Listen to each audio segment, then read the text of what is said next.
Athletic. And he's on with Dan Barrero right now. RBC Wealth Management helps bring us, Jonny Athletic, to you. Were you in Sacramento? No, you couldn't have been in Sacramento last night because you were at the People's Stadium downtown Minneapolis, weren't you?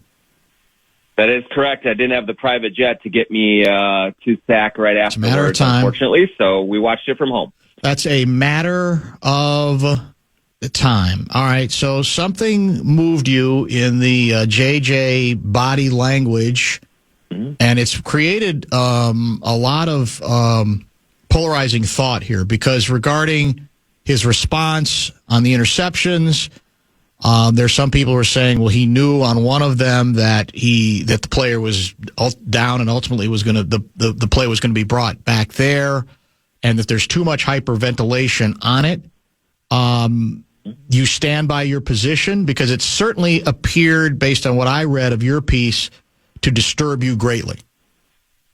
Yeah, I do stand by it, Dan. I mean, and I did point out in the piece about the first interception that he did know that he hit the guy down, and so there wasn't as much of a reason to run after him. But the second interception, there's no excuse at all, and he literally walked toward the defender, Marlon Humphrey, as he was heading up the field. And it wasn't just that, but it was the way that he was running routes. It was, kind of not holding on to the ball like he usually does. And this all stems, Dan, from Jefferson's brilliance for the first 5.5 years of his career, and how much of that is based on his energy, his infectious attitude, his constant positivity. And as I said in the piece, there are actually some good reasons for him to be frustrated, but we also have never seen him play with that lifelessness, I don't think. I mean, it was glaring because you're just not used to seeing it. And so there were certainly many other reasons they lost the game. The penalties, McCarthy's erratic throw accuracy, and all those things. But I just was taken aback by the lack of energy that we saw from Justin Jefferson because we are just so used to seeing so much more of it. It's fairly predictable. I'm not necessarily at all surprised, despite the warnings that I tried to lay out last August and even into September. In fact, I think you and I talked about this at the time. Mm-hmm. And the new game that's being played by Vikings apologists and by the McBobos is the obvious. Well, I'm going to do? I'm going to do some research. I'm going to check to see. I'm going to compare what J.J. McCarthy did in his first 4 starts to every young quarterback in the history of football and what they did in their first 4 starts. And, of course, conveniently, they often leave out a couple of things, not the least of which is what was the relative condition of the team that the new young quarterback inherited. They conveniently leave that out, that many of those quarterbacks were joining teams that only got them because they were among the worst teams in football. But I digress. Beyond that, we said there's going, in my opinion, and I stand by this, an inherent unfairness to the way JJ is going to be evaluated immediately, but that the Vikings themselves set this up. And, if you make the decision they made when they had other quarterback options that they could have considered, they could have worked through, and say, we're going with him, and we're still going to make all these other moves because we think that's going to give him the best chance to succeed immediately, and we intend to be a team going for the playoffs immediately, then that's the way I think the team needs to be graded. Ultimately, JJ is going to have, obviously, plenty of time to prove whether he can be the long-term answer or not.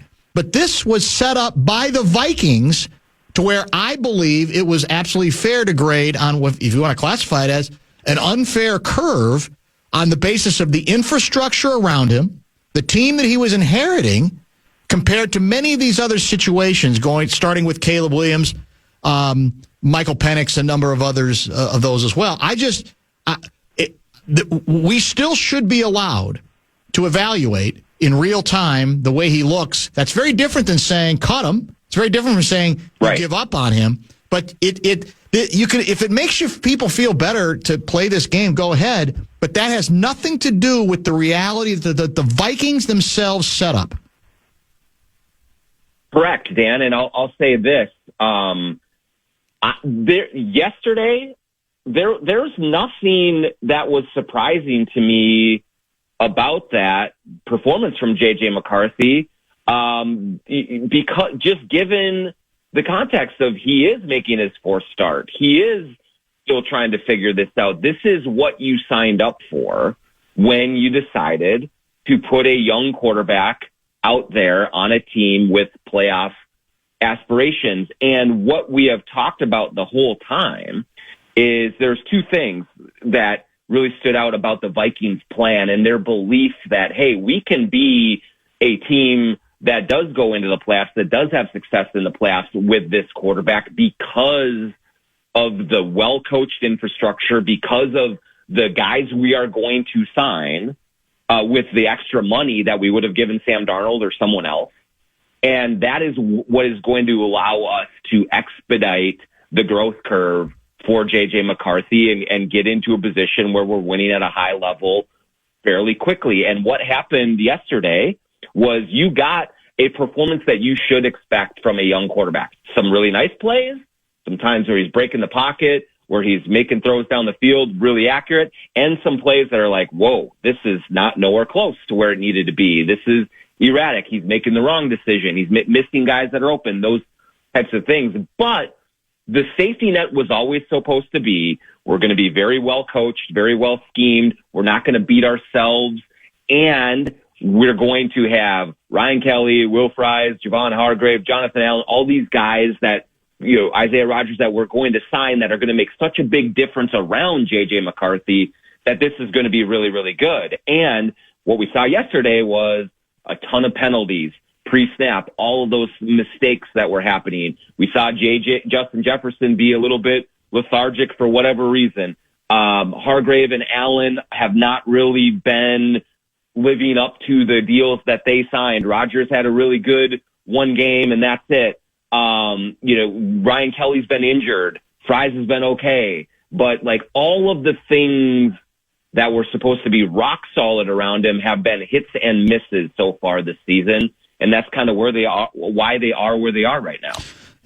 In the old-fashioned quarterback ratings, okay, not the new QBR, but the old-fashioned quarterback ratings, J.J. McCarthy ranks dead last in the National Football League through 4 games. He's 44th. Now, I'll say, even by the standards you laid out, well, young quarterback, going to take some time, whatever, that's hideous. That's to me, given the infrastructure, that's worse than it should be, even for a young quarterback who's trying to figure it out. He's literally in last place behind Jake Browning. He is 44th in the league. You want to go to the newfangled QBR? I can't even find him. He would be listed, I think, just ahead of Cam Ward and behind Dylan Gabriel, who is 32nd. His QBR is in the 20s. So, again, we're keeping score, right? I mean, we're still have to keep score, because believe me, if his quarterback rating numbers were through the roof or surprisingly good, we would be hearing about it, right? We would be hearing, hey, look at this. This is unbelievable. Mm-hmm. So, in a sense, what the McBobos have set up is he's Teflon. He can't be ripped.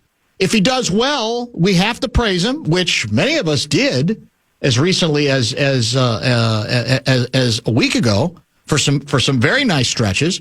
But if he's bad, look at remember what John Elway did in his first couple games, etc. So it's fine if it makes you feel better, but it doesn't change the fact that they keep score in the National Football League and they keep stats. There isn't anything in the stats that says, well, let's not even keep the stats, QBR and old-fashioned quarterback rating of first-year quarterbacks or quarterbacks who are playing in their first season, even though this is the second year of his career. That's just not realistic. That's not the way it works. So we're going to watch and we're going to see. And I'll go one step further. You know and I know the number one reason they had 8 false starts. It's the quarterback's cadence.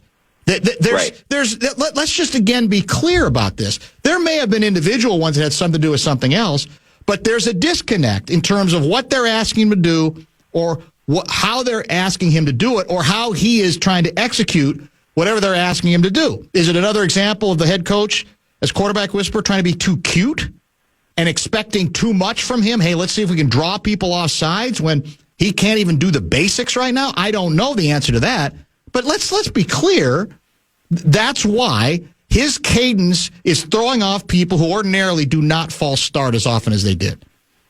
Yeah, Brian O'Neill 3 times. I mean, that's just like that never happens. The other thing that this brings up, Dan, and I will preface this by saying I remain a believer that J.J. McCarthy can be a good quarterback in this league. I'm not hitting the alarm bell just yet, but I remember, and I plain as day, Dan, sitting in a conference room at the old Winter Park headquarters with Rick Spielman and a bunch of our scribes sitting around the table, and Rick Spielman reciting Eli Manning's early stats to us as justification to that we were panicking or that we were jumping the gun on Christian Ponder. And, hey, I've just seen all this happen, and look at what Eli did early. Look at what a few of these other young guys did early, and Ponder's even better than that, and so he's going to be just fine. So history like that is very selective, and you can find, if you dig back far enough and deep enough, you can find any numbers to support whatever you believe, whether McCarthy is going to be totally fine or he's a disaster. And so that's a game that is very dangerous to play, especially when you're saying, well, Elway did this. Elway's one of the very, very best of all time. Let's just slow your roll on some of those as well. So, McCarthy does have to be better. He can't complete 46% of his passes, be airmailing Jefferson a few times like that. And, but again, these are the things that they signed up for in making the decision to do things the way that they did. Let's do some bonus bucks, and then we'll get a little more Johnny on the other side. Fan and 2 men and a junk truck want to give you a shot to win bonus bucks with our national cash contest. The keyword is credit. Go to KFAN.com and enter the keyword credit. And now, famous moments in a kick-ass offense. J.J. McCarthy has yet to throw a touchdown pass in this building. He's under center, first down. First and 10 from the 20. Oh, my. Darisaw and Hawkinson jumped. There's something with this cadence here that's getting him. Personal foul, offense, number 89 and 71. Personal foul. It's a 5-yard penalty. It's first down. Go ahead. A little Freudian slide there by the official. Mm-hmm. No, McCarthy tried to check to a different play. And I don't know, sometimes you're allowed that in the play. Sometimes it's a play it, you know what I mean, where you can't check it.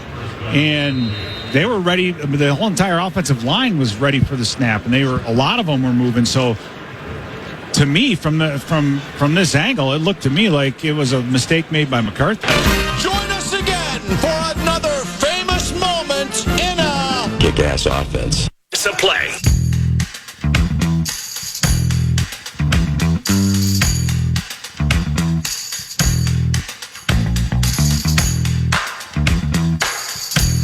False start by the offense, number 75. 5-yard penalty, second down.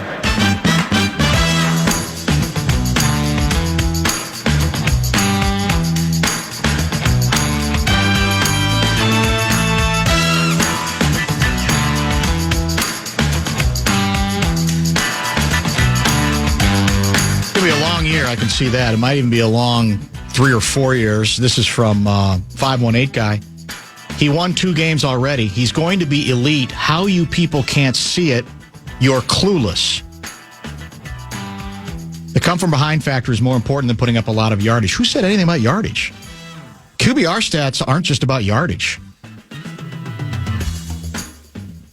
And so this is the beauty of being J.J. McCarthy. He gets all the credit for the victories, but apparently he'll receive no blame whatsoever for the losses.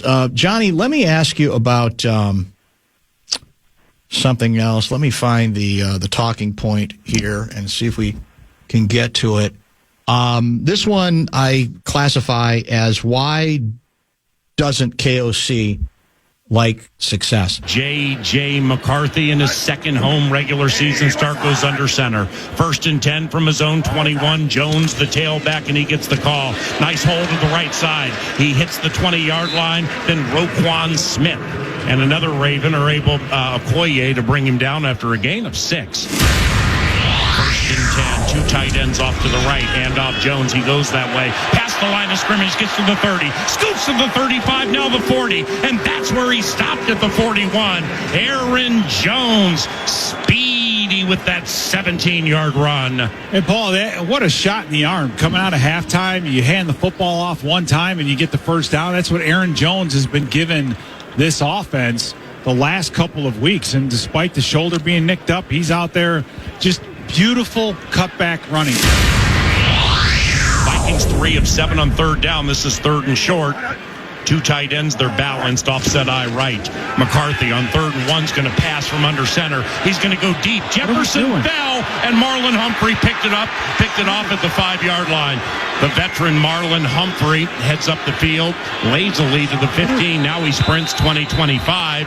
And J.J. McCarthy has thrown 2 interceptions. He's sprinting over to the sideline. McCarthy's under center. Straight eye, handoff to Jordan Mason. Good block by C.J. Ham. Mason plows to the right across the 40, and he's finally stopped at the 45. It's a 12-yard run by Jordan Mason. Yeah, a little bit of a counter power, and that's kind of the cool thing with the running game now is with Aaron Jones, you're getting one style, and then with Jordan Mason back there, you're getting another. And, the Ravens, their front is not been all that stout against the run, and we can't just abandon it. No, we can't. Or can we? Tempting as it is, Paul, I think, to throw the football in this case, because the Ravens, after putting Kyle Hamilton in the box and doing a number of different things, trying to get pressure on the quarterback, they've settled into just playing some softer underneath zones. You still need to run the football. Thielen in motion to the left. 2 receivers right. Jefferson and Addison. Now Jordan's in motion to the left. 3rd and 3. McCarthy back to pass. Attempts to throw over the middle, but the ball's batted at the line of scrimmage, I think, by Kyle Hamilton. Johnny, you know the numbers. The Vikings averaged 6.7 yards per carry.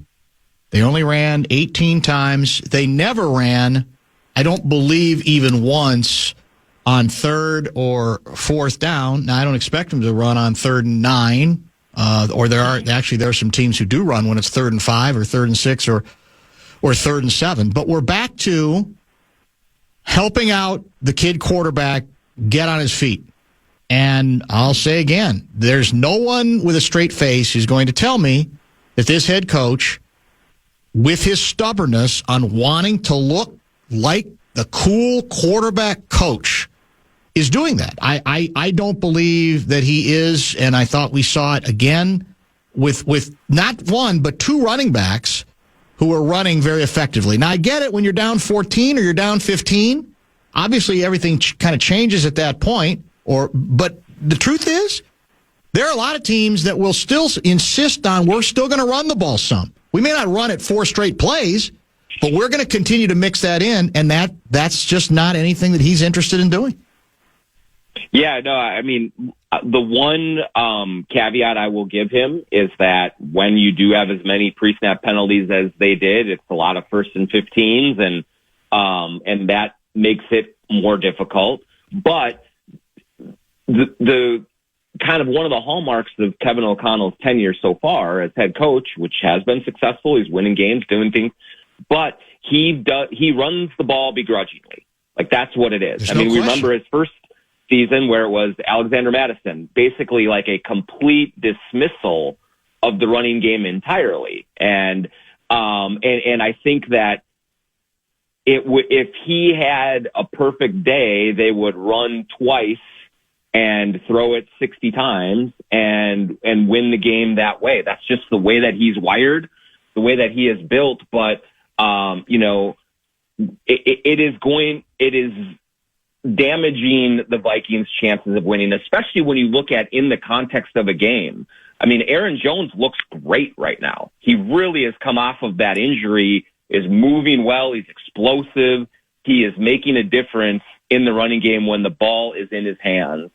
And I think that J.J. McCarthy is very erratic. And so it is kind of confusing to me why you would put so much pressure on McCarthy's shoulders to carry the load offensively when you don't have to. If it was Alexander Madison, it was 2 yards in a cloud of dust, I would understand it. But they are having real success in the running game when they commit to it, and yet they just go away from it time and time again.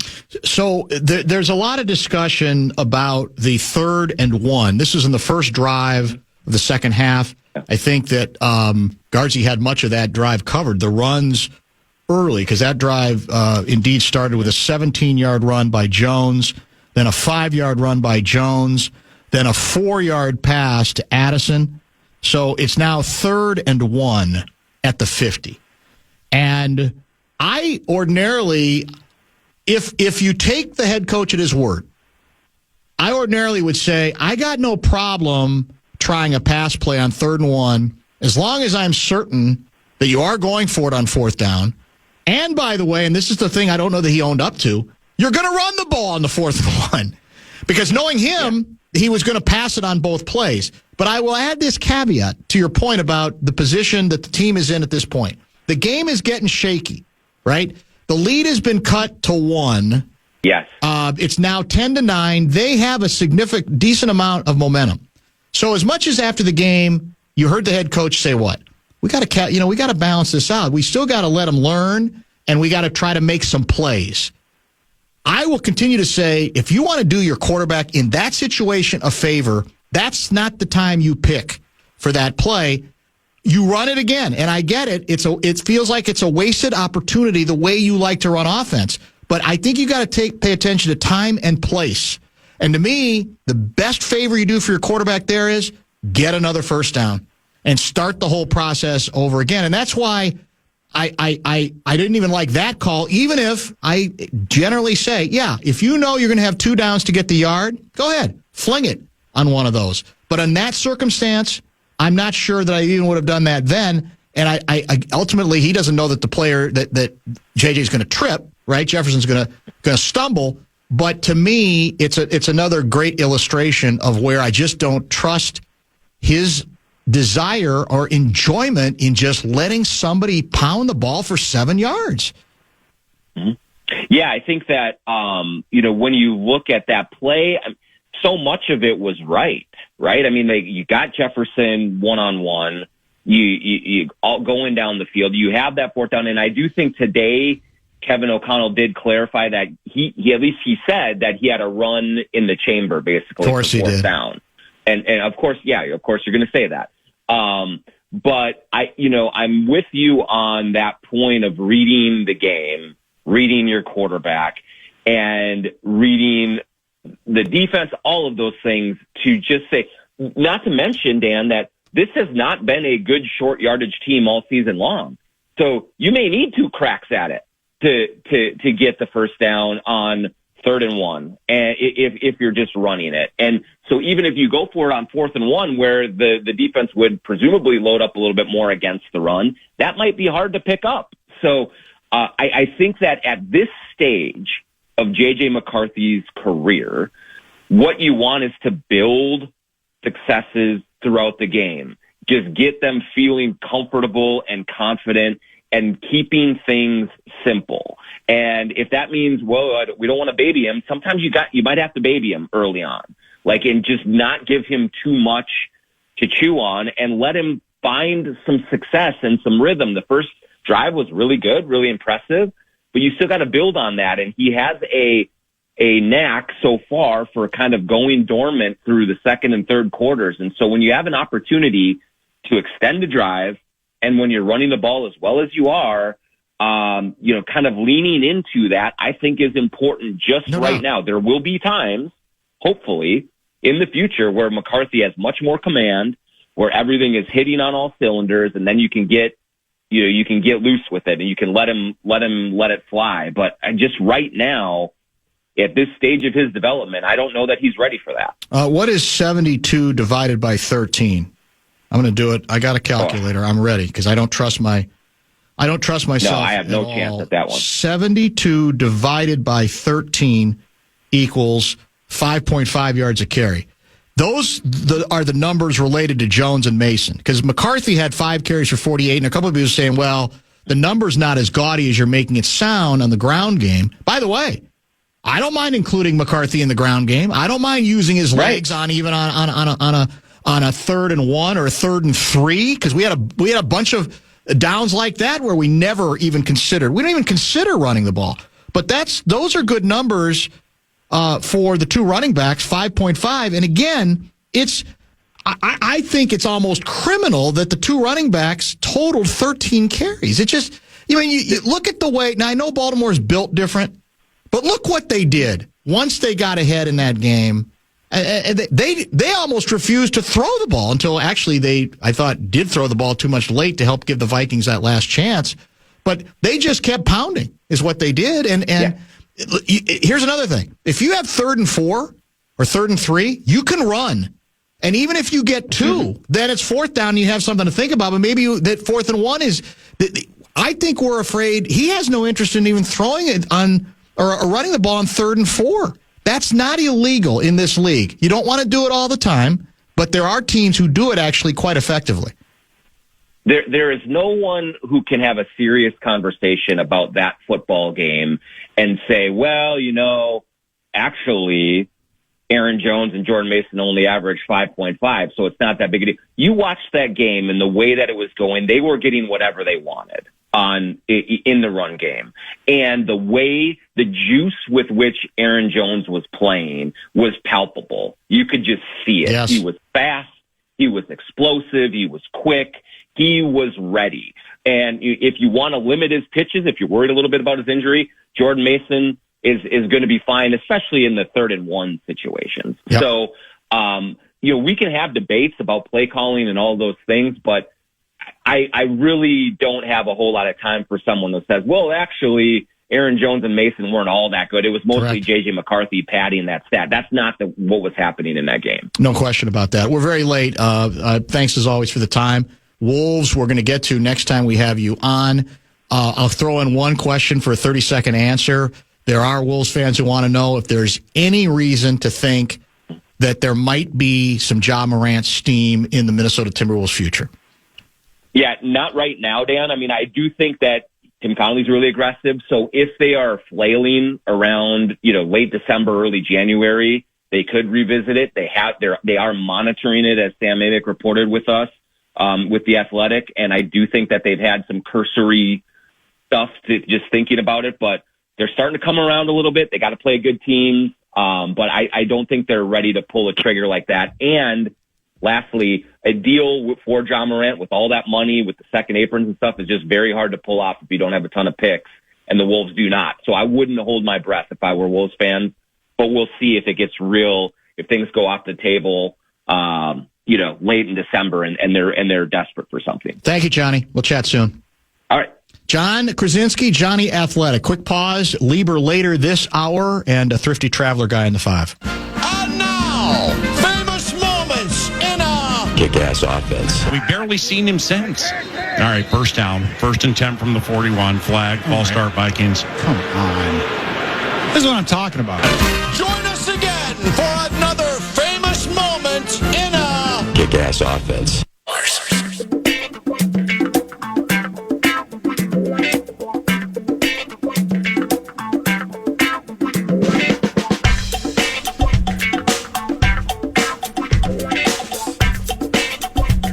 All right, Ben Lieber coming up in just a few minutes, and Thrifty Traveler guy, as I said, in the 5. Lots of Vikings talking points yet to come, although we've also already offered up several of them. Like I said, I wish I could trust him more, because ordinarily, like I said, on a 3rd and 1, if you've already decided we're going for it on 4th down, I have no problem with trying to throw. But it's like, okay, because it's doesn't have to be if it doesn't work, you're not assuming there's going to be an INT, obviously. It's not going to be the end of the series. Now, you do, I guess, run the risk of a sack, where there's suddenly then you're in a different position, but you can't play that way the whole game.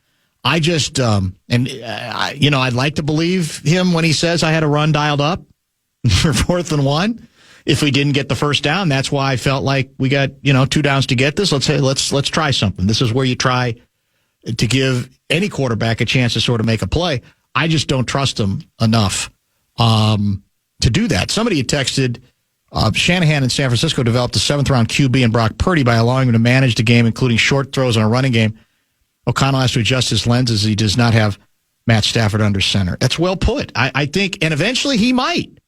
I'm not Or saying, even Kirk Cousins. Right. Yeah. In the interim, though, I don't understand why it's that difficult to, accept 4 yards here, another first down, because in the end, there's going to be time for McCarthy to prove he can fling, right? There's always going to be time for that, but there's no rush on that. So in the meantime, because what has the head coach told us? He has said, we're trying to do both. We're trying to develop this quarterback, but we want to win right now, right? So to me, the best way you thread that particular needle is you are willing to go a little bit even more conservative than you'd otherwise intended. Now, again, when you're down 15, or were we down 14, whatever it was, at that point, obviously, you're going to have to start flinging it. That's just sort of the nature of the beast. But they even ran the ball a couple of times on one of those drives when they were down 14 to kind of get them back. That's true. Moving a little bit. That's true. You're right. It's not illegal. You guys have made the point that Aaron Jones looked really good yesterday, because he does look really good at times, and he looked great yesterday. What's always funny to me is they have, and I was thinking of this yesterday, they have really cool, inventive running plays. Like they do.